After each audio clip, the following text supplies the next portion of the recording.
मेरी तरफ से आप सबको सलाम। मेरा नाम बख्तावर असलम है और मेरा टॉपिक है खुदा इज्जत देगा। मेरे अजीजों, हम खुदावंद के मुकद्दस और बाबरकत पाक कलाम में से आज हम पढ़ेंगे मुकद्दस यशायाह नबी का सहीफा, उसका 9 बाब, पहली आयत का दूसरा हिस्सा हम पढ़ेंगे।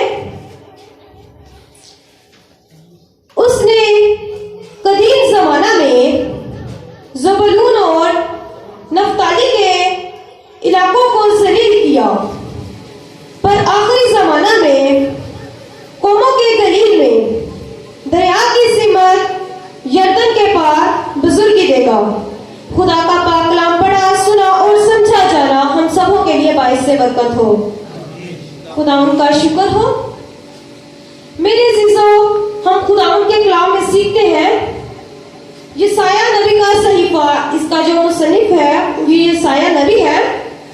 यशायाह का मतलब है यहोवा नजात है और ये किताब 750 साल कबल अज़ मसीह यानी खुदा यीशु मसीह के इस दुनिया में 700 आने से 750 साल पहले यशायाह नबी ने इस किताब को कलमबंद किया, जिसमें से आज हमने पढ़ा है यशायाह 9 बाब, उसकी पहली आयत का दूसरा हिस्सा। मेरे अजीजों, मेरा टॉपिक है खुदा इज्जत देगा। बाइबल मुकद्दस में गलील का भी बहुत जिक्र है और गलील की झील का भी बहुत जिक्र है। ये थोड़ी सी इंफॉर्मेशन है आप लोगों के लिए बाइबल मुकद्दस में से। बाइबल मुकद्दस में गलील का भी जिक्र है और गलील की झील का भी। हम पहले गलील की झील के बारे में देखते हैं। ये शुमाली फलस्तीन में दिल की शक्ल की एक झील है और इसका पानी मीठा है। कैसा पानी है? मीठा पानी है। इसका ताल्लुक दरियाए यरदन से है। ये 12.5 मील लंबी और 4 से 7 मील चौड़ी है और ये सतह समंदर से 680 फीट नीचे है। बाइबल मुकद्दस में इसे और भी बहुत से नामों से पुकारा गया है। अगर हम अतीक में देखते हैं, गिनती 34 बाब, उसकी 11 आयत में इसे किन्नत के नाम से पुकारा गया है। यशवा 12 बाब, उसकी 3 आयत में इसे बहरे किन्नत के नाम से पुकारा गया है। और अगर हम देखते हैं अहद जदीद में मत्ती 4 बाब, उसकी 8 आयत में इसे गलील की झील कहा गया है। तबरियास की झील कहा गया है यूहन्ना 6 बाब, उसकी पहली आयत में। लूका 5 बाब, उसकी पहली आयत में इसे गनीसरत की झील कहा गया है और यूहन्ना 6 बाब, उसकी 16 आयत में इसके लिए लफ्ज़ सिर्फ झील इस्तेमाल हुआ है। खुदावंद यीशु मसीह के जमाना में इसके किनारे बहुत से शहर आबाद थे और बहुत से जहाज मछलियां पकड़ने और सामान ले जाने के लिए इसके पानियों में थे। मेरे अजीजों, ये एक पुरसुकून झील थी, लेकिन कभी कभी दफातन यहाँ पर तूफान आ जाते थे। सबूत के तौर पर हम देख सकते हैं मरकस 5 बाब, उसकी 35 से 41 आयत। अजीजों, हम देखते हैं गलील के बारे में। गलील का जो अब्रानी जुबान में मतलब है वो है हल्का चक्कर यानी दायरा। और ये इलाका जो फलस्तीन के मगरिब में वाक़या था, ये याकूब के जो 4 बेटे थे, ज़बूलून, नफ्ताली, अश्तार और आशर, इन चारों में तकसीम किया गया था। इसके बारे में जिक्र है बाइबल मुकद्दस में। यशवा 20 बाब, उसकी 7 आयत, 21 बाब, 32 आयत, पहला सलातीन 9 बाब, उसकी 11 आयत, दूसरा सलातीन 15 बाब, 29 आयत, पहला तवारीख उसका 6 बाब, 76 आयत और यशायाह 9 बाब, उसकी पहली आयत जो आज हमने पढ़ी भी है। मेरे अजीजों, ये इलाका जो गलील का इलाका था, खुदावंद यीशु मसीह के जमाना में फलस्तीन को रोमियों ने 4 हिस्सों में तकसीम किया था। गलील उनमें से एक सूबा था, यानी जो 4 सूबे तकसीम हुए थे, गलील उनमें से एक सूबा था। यहाँ पर हेरोदिस अंतपास 4 काफ में 39 ईस्वी तक हाकिम रहा। इसका जिक्र हम देखते हैं लूका 3 बाब उसकी पहली आयत में। मेरे चीजों, ये एक ज़रखेज़ इलाका था और ये मिस्र और सूरिया की शाहराह पर वाक़या था। इसीलिए यहाँ पर बहुत से रंगो नस्ल के लोग आबाद थे, बहुत सी कौमें आबाद थी और खुदावंद यीशु मसीह वहां पर आए हुए अपनी खिदमत का बेशतर हिस्सा यहाँ पर गुजारा।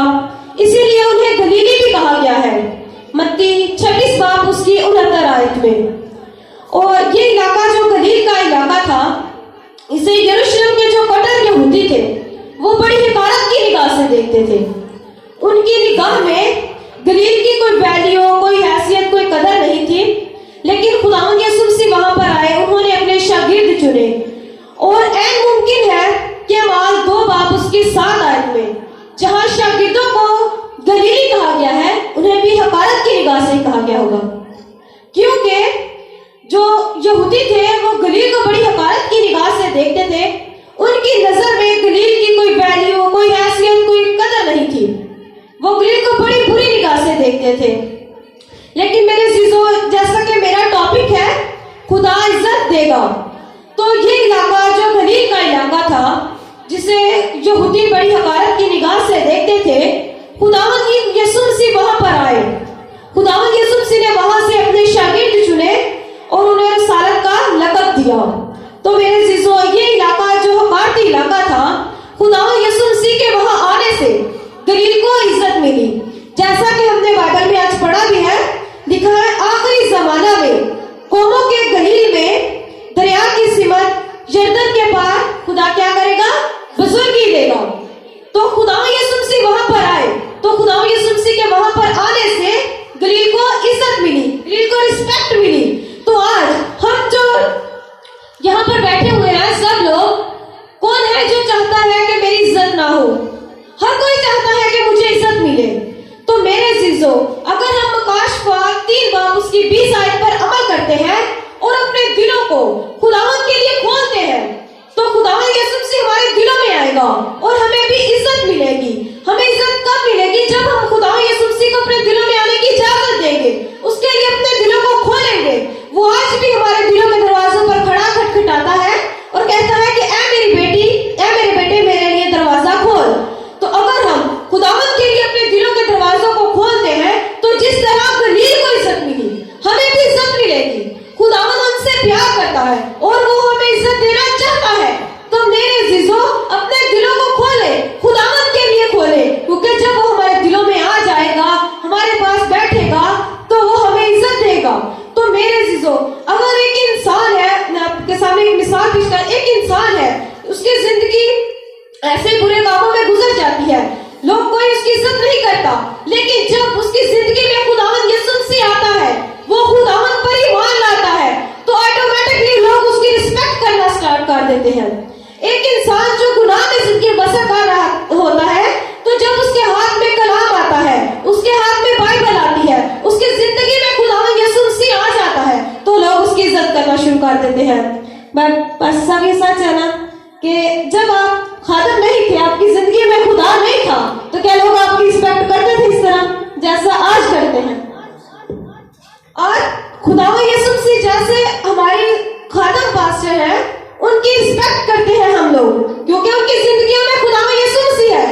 आज हम लोग जो है, हम भी इज्जत पाना चाहते हैं, हम भी चाहते हैं कि लोग हमारी इज्जत करें, लोग हमारी रिस्पेक्ट करें। लेकिन ये तभी होगा जब हम खुदावंद यीशु मसीह को अपनी जिंदगियों में आने की इजाजत देंगे। और जब खुदावंद यीशु मसीह हमारी जिंदगियों में आएगा, तो हमारी जिंदगियों में वो बात सादिक आएगी जो हम ज़बूर में पढ़ते हैं